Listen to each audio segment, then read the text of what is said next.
اور وہ واپس کراچی آ کر دوبارہ سندھ مدرسۃ الاسلام کی پہلی ہی جماعت میں ایک مرتبہ پھر تعلیم حاصل کرنے لگے۔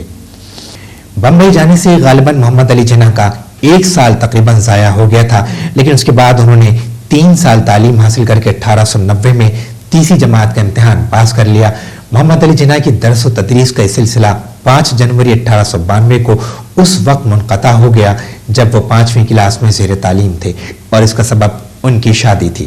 اسکول چھوڑنے کے بعد فوراً ہی جناح بھائی پونجا بھائی اپنی بیوی اور اپنے بڑے بیٹے محمد علی جناح کو لے کر اپنے آبائی گاؤں پنیلی چلے گئے، اور وہاں مٹھی بائی کی ایک رشتہ دار سپرا کھیم جی کی بیٹی ایمی بائی سے فروری 1892 کو بہت دھوم دھام سے محمد علی کی شادی کر دی گئی۔ شادی کے بعد کراچی واپس آنے پر معلوم ہوا کہ 5ویں جماعت کے امتحانات منعقد ہو چکے ہیں۔ اب اگر سندھ مدرسۃ الاسلام میں دوبارہ داخلہ لیا جاتا تو طالب علم محمد علی جناح کا 1 سال مزید ضائع ہو جاتا۔ چنانچہ چرچ مشن اسکول میں داخلے کے لیے محمد علی جناح نے ایک امتحان پاس کرنے کے بعد یہاں 6ٹھی کلاس میں داخلہ حاصل کر لیا، لیکن ان کو امتحان دینے کا موقع نہ مل سکا کیونکہ آپ کی غیر معمولی صلاحیتوں اور قابلیت نے آپ کے والدین اور رشتہ داروں کو اتنا متاثر کر لیا تھا کہ وہ سب آپ کو اعلیٰ تعلیم کے حصول کی غرض سے برطانیہ بھیجنے کے خواہاں تھے تاکہ آپ وہاں جا کر قانون کی اعلیٰ تعلیم حاصل کر سکیں۔ 31 اکتوبر 1892 کو محمد علی جناح نے برطانیہ جانے کے لیے اسکول چھوڑ دیا اور بحری جہاز کے راستے آپ حصول تعلیم کے لیے لندن پہنچ گئے۔ محمد علی جناح جب لندن پہنچے تو وہاں بہت سخت سردی کا موسم تھا، اور اس اجنبی ماحول میں اپنے خاندانی لباس کے ساتھ، جو کہ ایک لمبا اور ڈھیلا ڈھالا کوٹ تھا جسے اس زمانے میں دگلا کہا کرتے تھے، وہ اسے پہن کر ان کو کافی دشواریوں کا سامنا ہوا کرتا تھا۔ لہٰذا جلد ہی مغربی لباس کو انہوں نے اختیار کر لیا، اور یہ مغربی کوٹ پتلون نوجوان محمد علی جناح کے جسم پر بہت خوب سجا کرتا تھا، اور لندن کے انگریز بھی ان کی خوش لباسی کے مداح ہوا کرتے تھے۔ دبلے پتلے لیکن دراز قد اور خوش لباس اس خوبصورت اور باوقار نوجوان محمد علی جناح نے لندن پہنچنے کے فوراً بعد ہی داخلے کے امتحان کی تیاریوں کا آغاز کر دیا۔ آپ نے امتحان 1 ہی سال میں پاس کر لیا، اور قانون کی اعلیٰ تعلیم کے حصول کے لیے دیگر اداروں کو نظر انداز کر کے مشہور تعلیمی ادارے لنکنز ان میں محض اس لیے داخلہ لینے کو ترجیح دی کہ اس ادارے کے بڑے ہال میں ان ہستیوں کے نام تحریر تھے جنہوں نے بنی نوع انسان کو قاعدے، قوانین اور تہذیب دی اور سکھائی ہے، اور اس فہرست میں سب سے زیادہ نمایاں اور معتبر نام اسلام کے آخری پیغمبر حضرت محمد مصطفیٰ صلی اللہ علیہ وآلہ وسلم کا بھی تھا۔ لنکنز ان میں داخلے کا امتحان محمد علی جناح نے 31 مئی 1893 کو پاس کیا، اور 5 جون سے باقاعدہ درس و تدریس کا آغاز ہوا۔ لندن میں حصول تعلیم کے دوران محمد علی جناح کی والدہ مٹھی بائی اور رفیقہ حیات ایمی بائی کا ہندوستان میں انتقال ہو گیا، جس کا ان کو بے حد صدمہ پہنچا تھا۔ اس زمانے میں محمد علی جناح کے والد کو کاروبار میں بھی بہت زیادہ نقصانات کا سامنا کرنا پڑا، لیکن ان تمام نامساعد حالات کے باوجود محمد علی جناح بڑی مستقل مزاجی کے ساتھ حصول تعلیم میں مشغول رہے، اور بالآخر انہوں نے قانون کی اعلیٰ تعلیم مکمل کر لی۔ 28 اپریل 1896 کو ان کے بار ایٹ لا ہونے کا اعلان کر دیا گیا۔ برطانیہ میں حصول تعلیم کے دوران ہی محمد علی جناح اپنے وطن بر صغیر کی سیاست میں دلچسپی لینے لگے تھے، اور آپ کو اس بات کا بخوبی اندازہ ہو چکا تھا کہ وکالت کے پیشے کے علاوہ سیاست میں کامیابی کے لیے ضروری ہے کہ انسان فن تقریر کا بھی ماہر ہو۔ چنانچہ وہ ایک ڈرامہ کلب کے رکن بن گئے تھے جس میں ولیم شیکسپیئر کے ڈراموں کی مشق ہوا کرتی تھی۔ محمد علی جناح کو کئی کرداروں کے مکالمے اپنی آخری عمر تک بخوبی یاد تھے، جن میں سے ایک رومیو کا کردار بھی تھا۔ 1940 میں جب ایک مرتبہ مہاتما گاندھی نے ان کو خط لکھا کہ میں آپ کو کس لقب سے یاد کروں، تو محمد علی جناح نے جواب میں ولیم شیکسپیئر کے الفاظ دہرا دیے اور کہا کہ نام میں کیا رکھا ہے، گلاب کو جس نام سے بھی پکارو اس کی خوشبو تو اتنی ہی دل فریب رہتی ہے۔ محمد علی جناح بیرسٹر بننے کے بعد ستمبر 1896 کے آخر میں بر صغیر واپس آ گئے تو کراچی کے کئی مشہور و معروف وکیلوں نے آپ کو ملازمت کی پیشکش کی، اور بہت سو نے تو ان کو اپنے ساتھ شامل کر لینا چاہا۔ کراچی شہر کے بڑے بڑے نامور قانون دانوں نے آپ کو بہت عزت اور قدر کی نگاہ سے دیکھا، اور بعض اداروں نے تو کافی کوشش کی کہ محمد علی جناح ان کے ہمراہ مل جل کر کام کریں، لیکن نوجوان بیرسٹر محمد علی جناح کو اندازہ ہو گیا تھا کہ کراچی کا ماحول ان کے ارادوں اور مقاصد کو پورا نہیں کر سکتا۔ اس زمانے میں کراچی صوبہ بمبئی کا ایک چھوٹا سا حصہ تھا اور پورے صوبے کی ہائی کورٹ بمبئی شہر میں تھی، لہٰذا محمد علی جناح نے فیصلہ کیا کہ وہ بمبئی جا کر اپنی باقاعدہ وکالت کا آغاز کریں۔ اسی زمانے میں کراچی کے ایک نامور قانون داں وال چند نے محمد علی جناح کو کراچی میں ہی رہ کر کام کرنے کی بہت ترغیب دی، لیکن آپ اس پر راضی نہ ہوئے اور آپ نے بعد میں وال چند کا جب بھی ذکر کیا تو بڑی محبت اور احترام سے اس کا نام لیا۔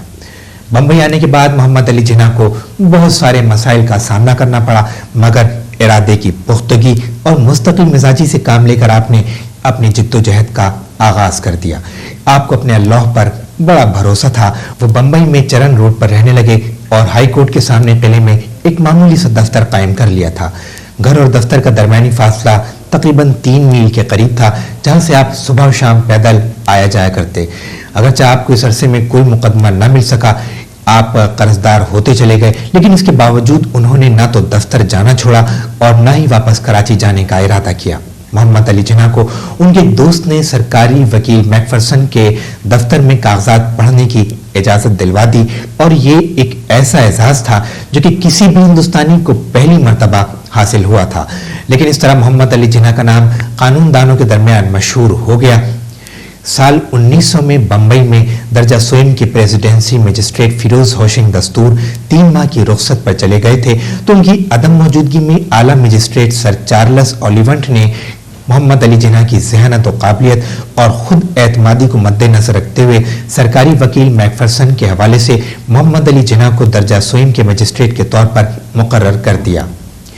اس 3 ماہ کی ملازمت کے دوران ایک واقعہ ایسا پیش آیا کہ جس نے عدالت اور قانون دانوں کے حلقے میں کھلبلی مچا دی۔ ایک مقدمے میں پولیس نے ایک ریاست کے سربراہ کو ملزموں میں شامل کر لیا تھا۔ عدالت کی پیشی میں اس رئیس کا جب کوئی جرم ثابت نہ ہو سکا